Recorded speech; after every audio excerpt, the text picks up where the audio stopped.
Baiklah, selanjutnya kita akan membahas bab 3 yang ada di buku Statistika untuk Ekonomi dan Keuangan Modern edisi 3, buku 1, Suharyadi Purwanto SK.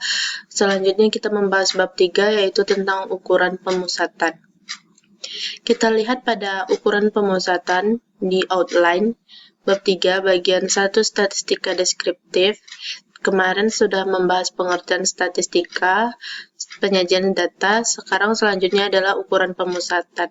Yang pertama kita bahas yaitu rata-rata hitung, median, modus untuk data tidak berkelompok. Yang pertama kita harus memahami apa itu ukuran pemusatan. Ukuran pemusatan itu adalah nilai tunggal yang mewakili suatu kumpulan data dan menunjukkan karakteristik dari data. Ukuran pemusatan menunjukkan pusat dari nilai data. Contohnya apa saja dalam pemakaian ukuran pemusatan? Contohnya seperti kita memakai berapa rata-rata aset bank pada 2011, berapa rata-rata jumlah kredit yang disalurkan bank sepanjang periode 2012, berapa rata-rata tingkat inflasi pada tahun 2002 di beberapa negara ASEAN, berapa rata-rata NPL perbankan dikaitkan dengan jumlah modal yang dimiliki. Jadi yang dipakai adalah berapa rata-ratanya pada pemakaian ukuran pemusatan. Selanjutnya kita masuk pada rata-rata hitung. Rata-rata hitung merupakan nilai yang diperoleh dengan menjumlahkan semua nilai data dan membaginya dengan jumlah data. Rata-rata hitung merupakan nilai yang menunjukkan pusat dari nilai data dan merupakan nilai yang dapat mewakili dari kepusatan data. Yang pertama adalah rata-rata hitung sampel. Apa itu rata-rata hitung sampel? Hitung sampel adalah suatu bagian atau proporsi dari populasi tertentu yang menjadi kajian atau perhatian. Apa rumus rata-rata hitung sampel? Yaitu X bar sama dengan sigma X per N.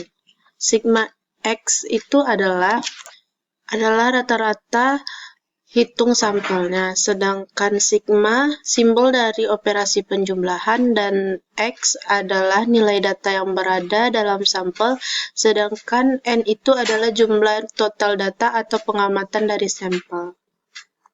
Jadi, rata-rata hitung sampel dihitung dengan cara rata-rata hitung sampel sama dengan jumlah seluruh nilai dalam sampel per jumlah data atau observasi dalam sampel.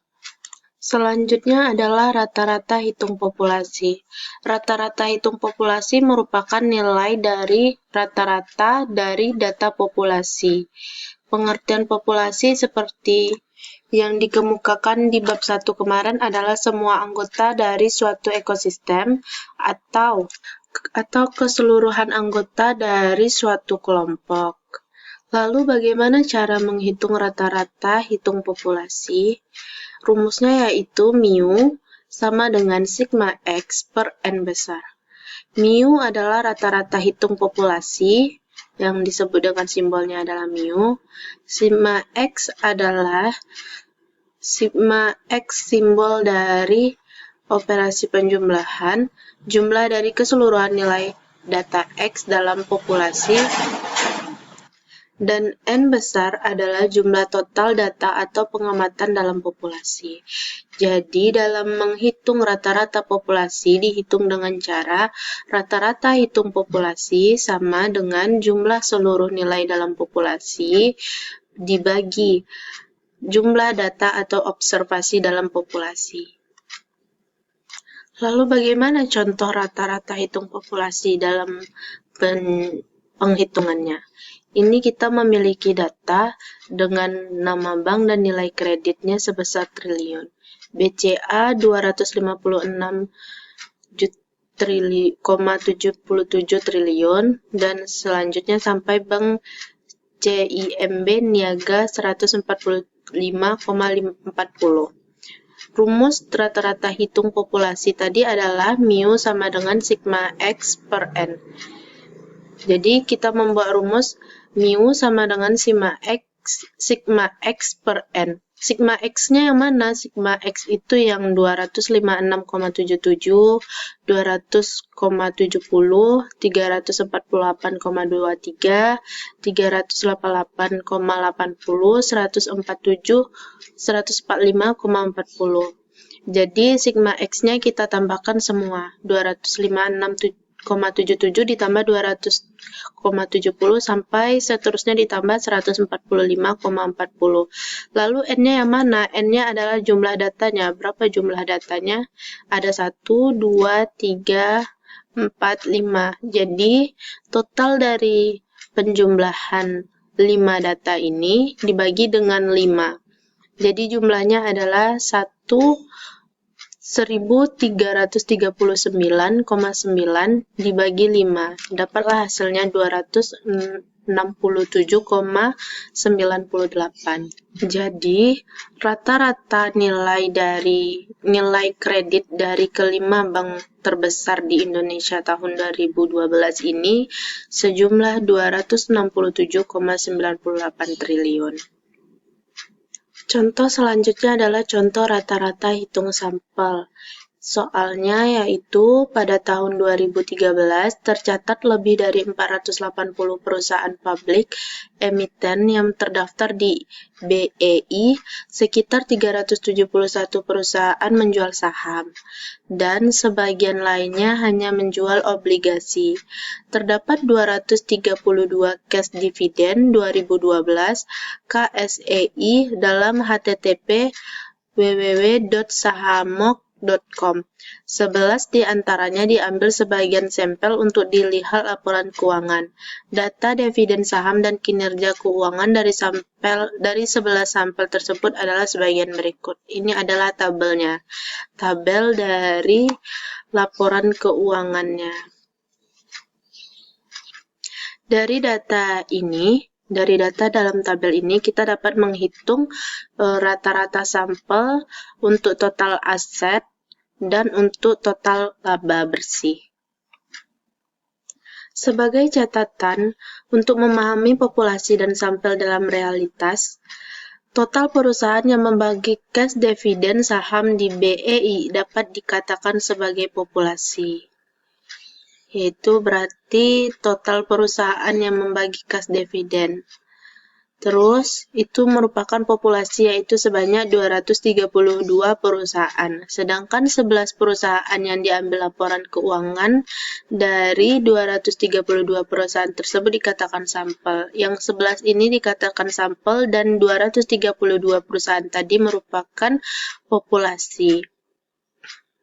Untuk kasus seluruh perusahaan yang ada di BEI, maka 232 perusahaan yang membagi cash dividen saham merupakan sampel dan populasinya adalah semua perusahaan yang terdaftar di BEI yang menjual sahamnya yaitu sebanyak 371 perusahaan. Selanjutnya kita akan melakukan penyelesaiannya yang contoh rata-rata hitung sampel.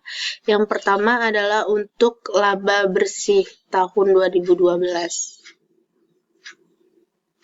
Maaf, yang pertama yang kita cari adalah untuk total aset 2012. Rumusnya adalah sigma X bar sama dengan sigma X per N.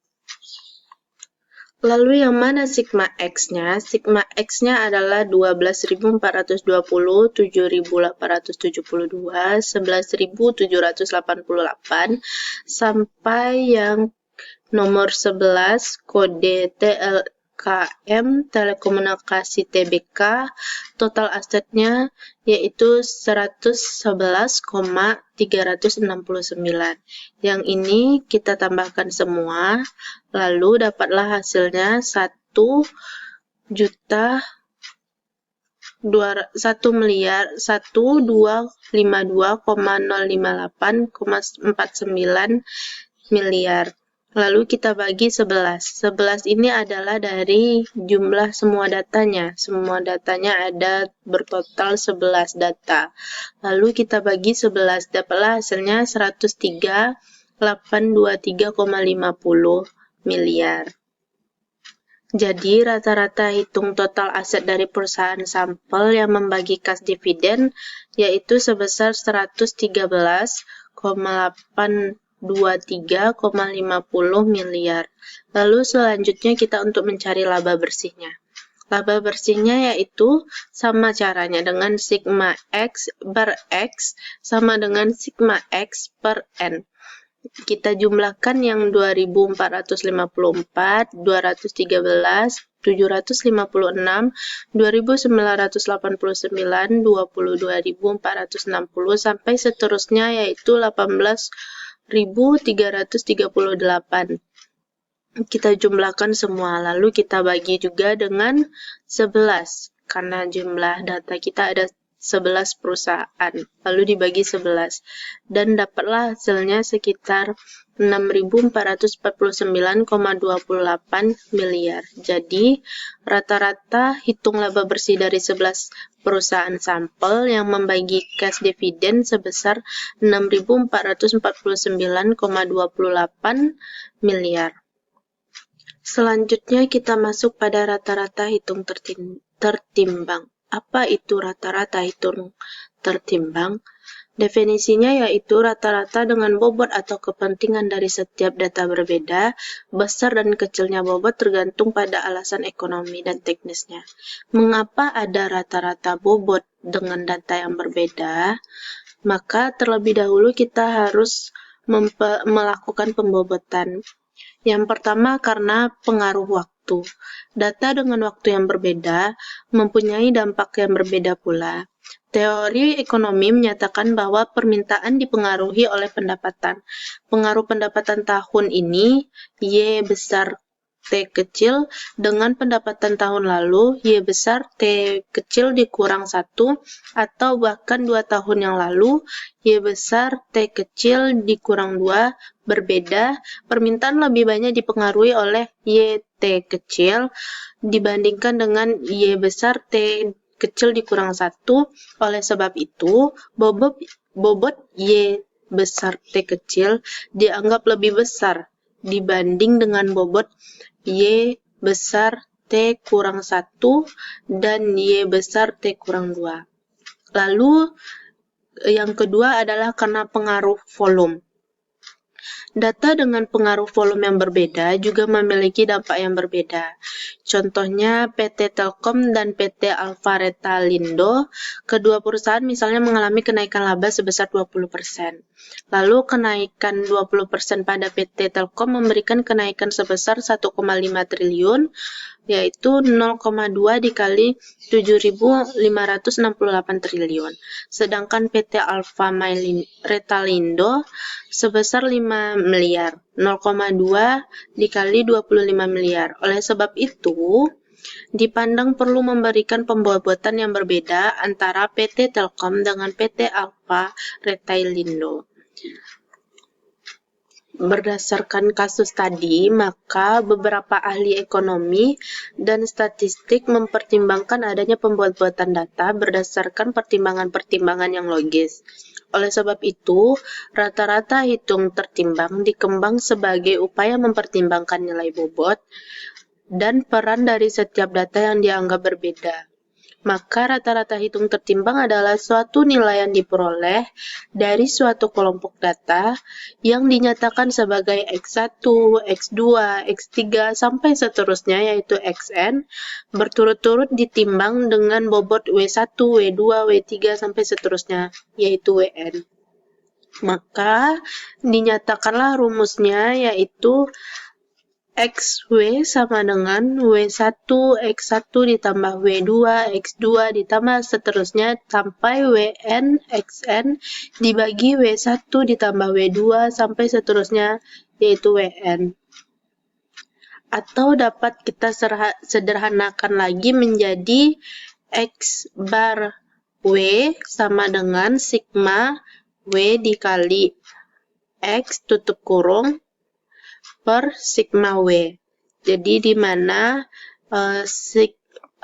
X bar W itu merupakan rata-rata tertimbang dan sigma merupakan simbol dari operasi penjumlahan X adalah nilai data yang berada dalam populasi atau sampel, dan N jumlah total data atau pengamatan dari populasi atau sampel, dan W merupakan nilai bobot dari suatu data. Mari kita selesaikan contoh dari rata-rata hitung tertimbang ini. Kita mengetahui bahwa rata-rata hitung sampel rumusnya yaitu XW W1, X1 tambah W2, X2, dan selanjutnya dibagi W1, W2, dan selanjutnya. Maka yang pertama kita adalah mengkalikannya, yaitu mengkalikan W1 dengan WI dengan XI. W1-nya adalah 12.420, kita kalikan dengan 2.454, maka dapatlah hasilnya W1 kali X1, yaitu 3478.680. Ini adalah hasil kali W1 WI dengan XI-nya. Maka setelah kita kalikan, lalu kita tambahkan 3478.680, kita tambahkan 1.676.736 sampai seterusnya, sampai 2042.284.722. Maka setelah kita jumlahkan, dapatlah hasilnya 13.981.697.380. Lalu dibagi W1, W2, W3 sampai selanjutnya. Lalu yang kita lakukan adalah menjumlahkan yang W-nya, yang WI ini. Kita jumlahkan 12.420, kita tambahkan 7.872 sampai 111.369. Maka dapatlah jumlahnya sebesar 1.252.059. Lalu jumlah WI, XI, dan jumlah WI ini kita bagikan, yaitu WI, XI kita bagi dengan WI. Jadi 13.981.697.380 kita bagikan dengan 1.252.059, dapatlah hasilnya rata-rata hitung tertimbangnya sebesar 11.167. Jadi, rata-rata hitung tertimbang pada data 11 perusahaan ini adalah sebesar 11.167. Selanjutnya, masuk pada bagian 1, statistik deskriptif. Tadi kita telah membahas rata-rata hitung, median, modus untuk data tidak berkelompok. Selanjutnya kita membahas tentang rata-rata hitung, median, modus untuk data yang berkelompoknya. Contoh rata-rata data hitung. Sebelumnya kita harus mengerti apa itu data kelompoknya. Yang seperti yang kita ketahui, data berkelompok itu adalah data yang sudah dikelompokkan dalam bentuk distribusi frekuensi. Data yang sudah dikelompokkan akan kehilangan identitas data mentah, sehingga untuk melihat nilai rata-rata hitung harus diduga dari distribusi frekuensinya. Pengelompokan data dalam bentuk distribusi sebagaimana dijelaskan pada bab 2 kemarin akan mempermudah kita untuk memahami menyederhanakan data. Data-data yang sudah kita kelompokkan dalam satu kelas akan memiliki karakteristik yang sama, dan dalam suatu kelas dicerminkan oleh nilai tengah kelasnya. Oleh sebab itu, rata-rata hitung untuk data berkelompok, baik populasi maupun sampel, rumusnya adalah X bar sama dengan sigma FI XI dibagi N, atau bisa kita rumuskan dengan sigma F dikali X per N.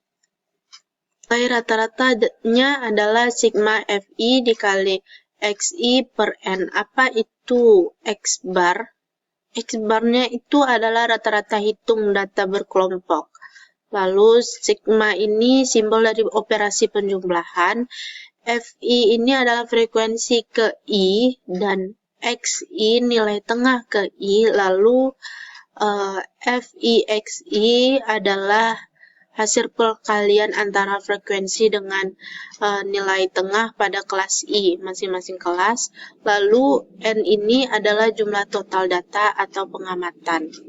Lalu bagaimana cara kita menyelesaikan dari contoh soal rata-rata hitung data berkelompok seperti pada tabel ini? Kita telah mengetahui bahwa kelas K-nya sudah ada, intervalnya ada, nilai tengahnya, XI, dan jumlah frekuensinya FI. Yang pertama adalah kita mengetahui bahwa rumusnya X bar sama dengan sigma FI dikali XI per N. Jadi yang pertama kita mengkalikan. Yang FI kita kalikan dengan XI. Jadi 3 kita kalikan 80,7, 4 dikalikan 88,2, 7 dikalikan 95,7, lalu sampai seterusnya 110,7 dikali 4. Dapatlah hasilnya 80,7 dikali 3 adalah 242,1, 88,2 dikali 4, 352,8. Lalu yang telah kita kalikan ini, yang FI dikali XI sampai seterusnya, dapatlah hasilnya segini. Lalu yang FI, XI ini kita jumlahkan. 242,1 kita tambahkan 352,8 sampai seterusnya pada 442,8. Setelah kita jumlahkan semuanya, maka dapatlah penjumlahan dari FI, XI-nya adalah 2120,4. Kita mengetahui bahwa N-nya adalah 22, dan rumusnya tadi adalah X bar sama dengan sigma FI XI per N. Jadi sigma FI XI dibagi dengan N. N-nya 22, jadi 2120,4 kita bagi dengan 2. Dapatlah hasilnya 2120,4 kita bagi dengan 22, hasilnya yaitu 96,381,818,18. Jadi, dapatlah rata-rata harga saham pilihan untuk 22 perusahaan, yaitu sebesar 96,38 per lembar. Jadi, kita bulatkan, kita persingkat. Mari kita lihat contoh lainnya. Kita mengetahui interval kelasnya segini, FI-nya 6, 9, 3, 4, 3 dan sigmanya 25, lalu XI-nya 14,6, 23,9, 33,2, 42,5, 51,8. Bagaimana cara menyelesaikan penyelesaiannya? Jadi yang pertama kita kalikan lagi terlebih dahulu. FI dikali XI. 6 dikali 14,6 dapatlah 87,6, 9 dikali 23,9 dapatlah 215,1, 3 dikali 33,2 dapatlah 99,6, sampai seterusnya pada interval nomor 5. Interval kelas 47,2 sampai 56,4 dengan FI 31 kita kalikan dengan 51,8 dapatlah hasilnya 155,4. Lalu yang pertama selanjutnya adalah kita jumlahkan. FI kita dikali dengan XI kita jumlahkan. Jadi dapatlah hasilnya penjumlahan dari 87,6 ditambah 215,1 sampai 155,4 kita jumlahkan, dapatlah hasilnya sigma FI kali XI-nya adalah 727,7. Di sini telah diketahui bahwa N-nya ada 25. Jadi N kita 25, lalu cara rumusnya tadi adalah sigma FI XI dibagi N. Jadi 727,7 kita bagi 25. Maka dapatlah rata-rata data berkelompoknya yaitu sebesar 29.108. Selanjutnya kita membahas tentang sifat-sifat rata hitung. Apa aja sifat rata-rata hitung? Yang pertama kita lihat pada PPT ini, kita lihat yang pertama adalah setiap kelompok, baik dalam bentuk skala interval maupun rasio, mempunyai rata-rata hitung. Jadi setiap kelompok, mau itu skala interval atau rasio, dia mempunyai rata-rata hitung. Lalu selanjutnya yang kedua, semua nilai data harus dimasukkan ke dalam perhitungan rata-rata hitung. Selanjutnya yang ketiga adalah satu kelompok, baik kelas maupun satu kesatuan dalam populasi dan sampel, hanya mempunyai satu rata-rata hitung. Lalu rata-rata hitung untuk membandingkan karakteristik dua atau lebih populasi atau sampel. Lalu yang kelima adalah rata-rata hitung sebagai satu-satunya ukuran pemusatan, maka jumlah deviasi setiap nilai terhadap rata-rata hitungnya selalu sama dengan 0. Rata-rata hitung sebagai titik keseimbangan dari keseluruhan data, maka letaknya berada di tengah data. Lalu rata-rata hitung nilainya sangat dipengaruhi oleh nilai ekstrim, yaitu nilai yang sangat besar atau sangat kecil. Bagi data dan sekelompok data yang sifatnya terbuka, lebih dari atau kurang dari tidak mempunyai rata-rata hitung. Lalu selanjutnya masuk pada median. Median adalah nilai yang letaknya berada di tengah data, di mana data tersebut sudah diurutkan dari yang terkecil sampai terbesar atau sebaliknya. Sedangkan median untuk data tidak berkelompok, itu maksudnya adalah nilai yang letaknya di tengah data yang telah diurutkan, namun datanya belum dikelompokkan ke dalam kelas atau kategori tertentu atau belum dalam bentuk distribusi frekuensi. Lalu bagaimana cara mencari median untuk data yang tidak berkelompok? Yang pertama yaitu letak dari data median dicari dengan rumus dalam kurun N ditambah 1/2. Lalu apabila jumlah datanya ganjil, maka nilai median merupakan nilai yang letaknya di tengah data. Yang ketiga, apabila jumlah datanya genap, maka nilai median merupakan nilai rata-rata dari dua data yang letaknya berada di tengah. Selanjutnya masuk pada rumus pada median untuk data berkelompok. Pengertian median untuk data berkelompok tetaplah sama, yaitu nilai yang letaknya ada di tengah data, sehingga data berada setengahnya di atas atau setengah di bawah. Yang membedakan median data berkelompok dengan median tidak berkelompok adalah pada data berkelompok, nilai informasi atau karakteristik dari masing-masing data tidak dapat diidentifikasi lagi. Yang dapat diketahui hanya karakter dari kelas atau intervalnya. Akibatnya, akan terdapat kesulitan dalam menentukan nilai median yang tepat pada suatu interval kelas. Oleh sebab itu, pendugaan dilakukan dengan cara menentukan letak kelas di mana nilai median berada. Letak median untuk data berkelompok adalah N/2, di mana N adalah jumlah frekuensi, dan yang kedua adalah melakukan interpolasi di kelas median untuk mendapatkan nilai median dengan rumus median berkelompok, yaitu MD sama dengan L ditambah N/2 dikurang CF per F dikali I.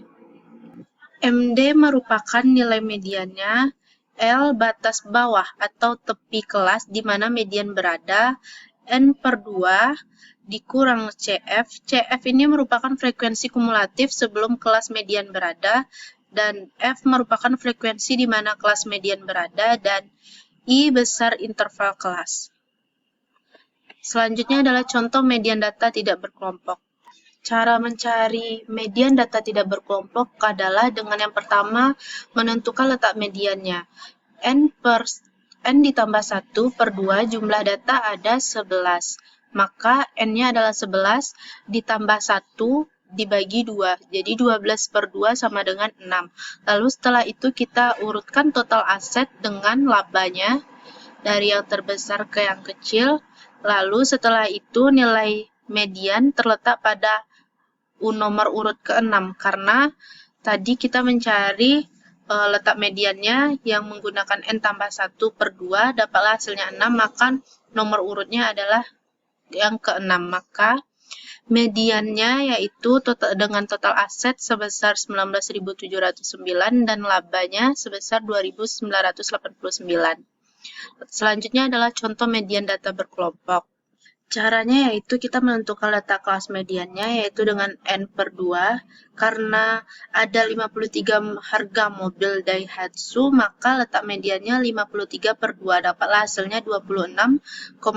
Jadi terletak pada frekuensi kumulatif antara 26 dan 43. Lalu berdasarkan pada kolom frekuensi kumulatif nilai 26,5 terletak antara frekuensi kumulatif 26 dan 43, jadi median terletak pada kelas keempat dengan interval 158,2 sampai 172,2 atau bisa disebut dengan CF.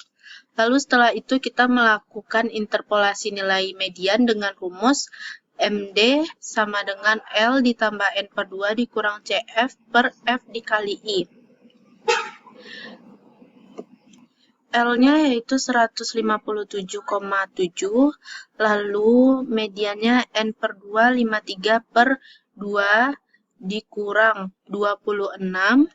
26 ada pada frekuensi kumulatif, lalu dibagi dengan 17, yaitu frekuensinya, dan dikali dengan 14.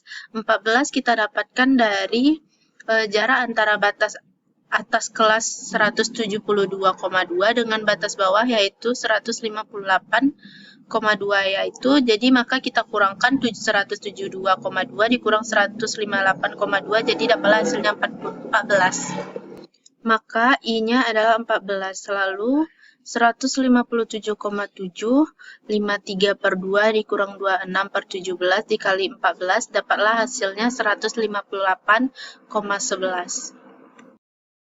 Selanjutnya kita akan menyelesaikan contoh soal lain mencari median data berkelompok. Di sini telah diketahui interval kelasnya, frekuensi, nilai tengah, dan frekuensi kumulatif distribusinya. Yang pertama kita cari yaitu letak kelas mediannya N per 2. Jadi jumlah frekuensi kita ada 25, maka 25 kita bagi 2 dapatlah hasilnya 12,5. Lalu kita masukkan rumusnya. MD sama dengan L ditambah N per 2 dikurang CF per F dikali I. MD-nya sama dengan L. L-nya kita dapat dari batas tepi bawahnya 28,6. Kita mendapatkan tadi 25 bagi 2, 12,5, maka mediannya terletak pada 15 dengan interval kelas 28,6 sampai 37,8. Frekuensinya 3. Maka berdasarkan pada kolom frekuensi kumulatif nilai 12,5 yang kita dapat tadi, maka nilai 12,5 terletak antara frekuensi kumulatif antara 6 dengan 15 pada kelas ke-3 dengan interval 28,6 sampai 37,8. Lalu kita interpolasi nilai median dengan rumus tadi. MD sama dengan L, nilai tepi bawahnya adalah 28,6, maka kita kurang dengan 0,5. Apabila tepi bawah kita kurangkan dengan 0,5, kalau tepi atas kita tambah dengan 0,5. Karena kita membutuhkan nilai tepi bawah, maka dikurang 0,5. 28,6 dikurang 0,5, maka dapatlah hasilnya 28,1. Ditambah N per 2-nya adalah 25 per 2, dikurang CF-nya adalah 15. Frekuensi kumulatifnya adalah 15, dibagi F-nya frekuensinya adalah 3 dikali I, yaitu 9,2 I-nya. I kita dapat dari 37,8 dikurang 28,6, maka dapatlah hasilnya 9,2. Maka kita selesaikan penyelesaiannya. 28,1 ditambah 25 per 2 dikurang 6 dibagi 3 dikali 9,2 sama dengan 28,1 ditambah 19,9 dapatlah hasilnya 48. Maka median data berkelompok dari data di tabel ini adalah 48. Selanjutnya masuklah pada modus. Modus merupakan nilai yang paling sering muncul. Dengan rumus modus data berkelompok yaitu MO sama dengan L ditambah D1 dibagi D1 ditambah D2 dikali dengan I. Selanjutnya kita lihat contoh modus data berkelompoknya. Pada tabel ini dapat kita tentukan letak modus pada frekuensi kelas paling besar sama dengan 17 kelas, yaitu 158 sampai 172,2.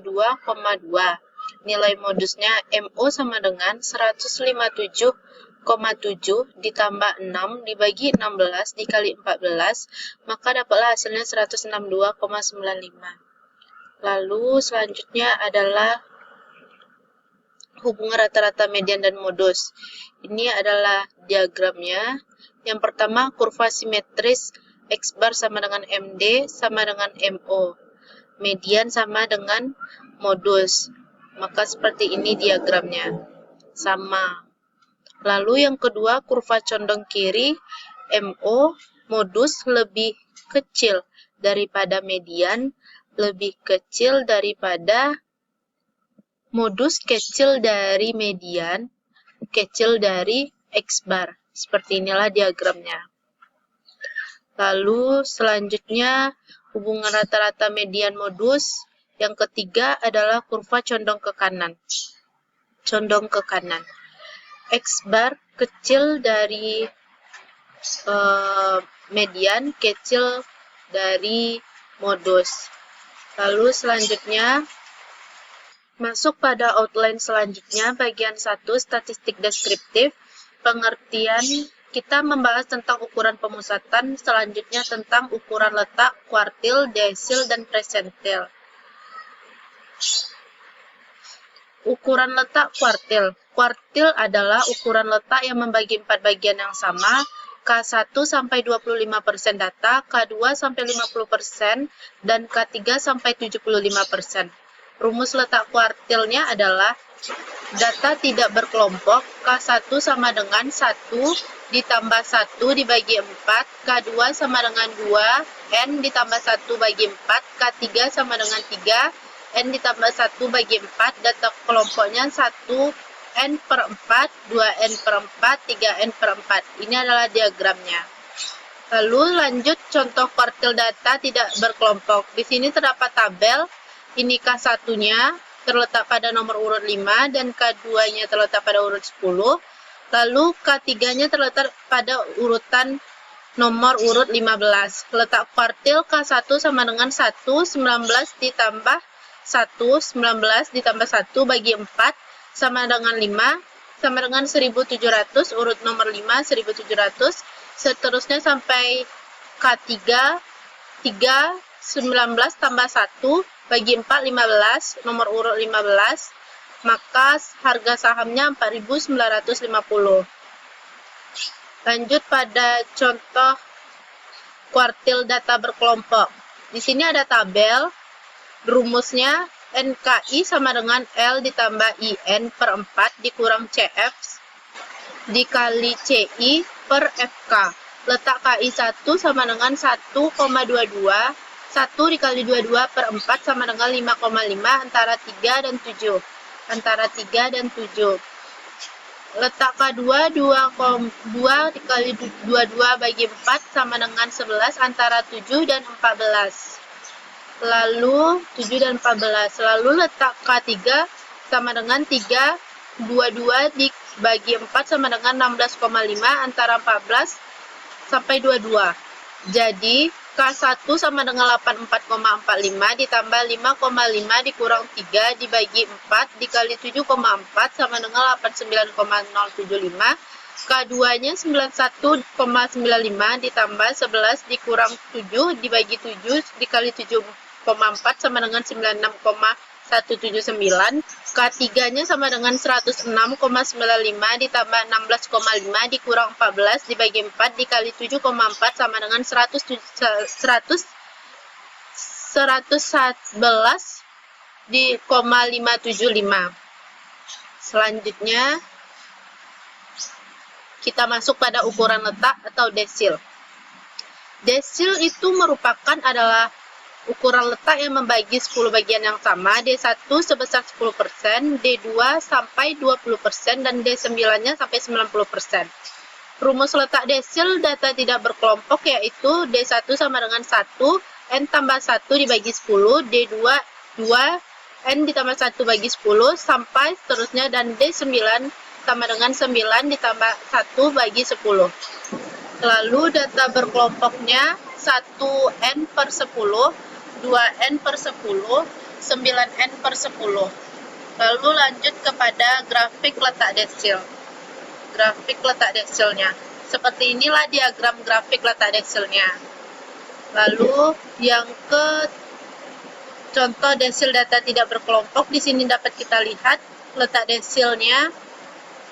D1-nya terletak dari 1910 dan D3-nya 2225 dan D9-nya 6750. D9-nya 6750.